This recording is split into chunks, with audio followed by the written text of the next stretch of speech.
നാമനിർദ്ദേശ പത്രിക പിൻവലിക്കാനുള്ള സമയപരിധി കഴിഞ്ഞതോടെ മത്സരചിത്രം തെളിഞ്ഞു.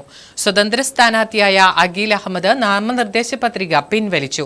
ഇതോടെ വയനാട്ടിലെ സ്ഥാനാർത്ഥികളുടെ എണ്ണം 9 സ്വതന്ത്ര സ്ഥാനാർത്ഥികൾക്ക് തെരഞ്ഞെടുപ്പ് കമ്മീഷൻ ചിഹ്നം അനുവദിച്ചു. സ്വതന്ത്ര സ്ഥാനാർത്ഥി പ്രസീത അഴീക്കോടിന് ഓട്ടോറിക്ഷയാണ് ചിഹ്നം ലഭിച്ചിരിക്കുന്നത്. വയനാട് പാർലമെന്റ് മണ്ഡലത്തിലെ മത്സരചിത്രം തെളിഞ്ഞു.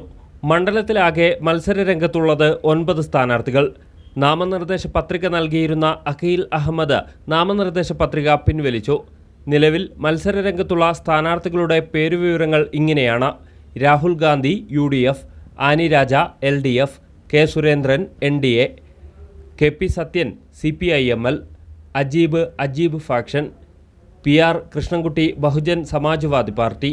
സ്വതന്ത്ര സ്ഥാനാർത്ഥികളായ K Praseetha, P Radhakrishnan, AC Sinoj ഇത്രയും പേരാണ് സ്ഥാനാർത്ഥികൾ. മത്സരരംഗത്തുള്ള വിവിധ സ്ഥാനാർത്ഥികൾക്ക് ഇന്ന് ചിഹ്നവും തെരഞ്ഞെടുപ്പ് കമ്മീഷൻ അനുവദിച്ചു.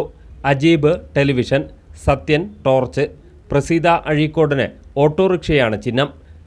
രാധാകൃഷ്ണന് കുടവും കൃഷ്ണൻകുട്ടിക്ക് ആനയും ചിഹ്നമായി ലഭിച്ചു. നറുക്കെടുപ്പിലൂടെയാണ് വരണാധികാരി ജില്ലാ കളക്ടർ സ്ഥാനാർത്ഥികൾക്ക് ചിഹ്നം അനുവദിച്ചത്.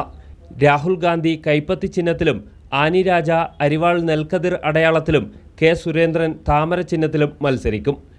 News bureau, Kalpetta.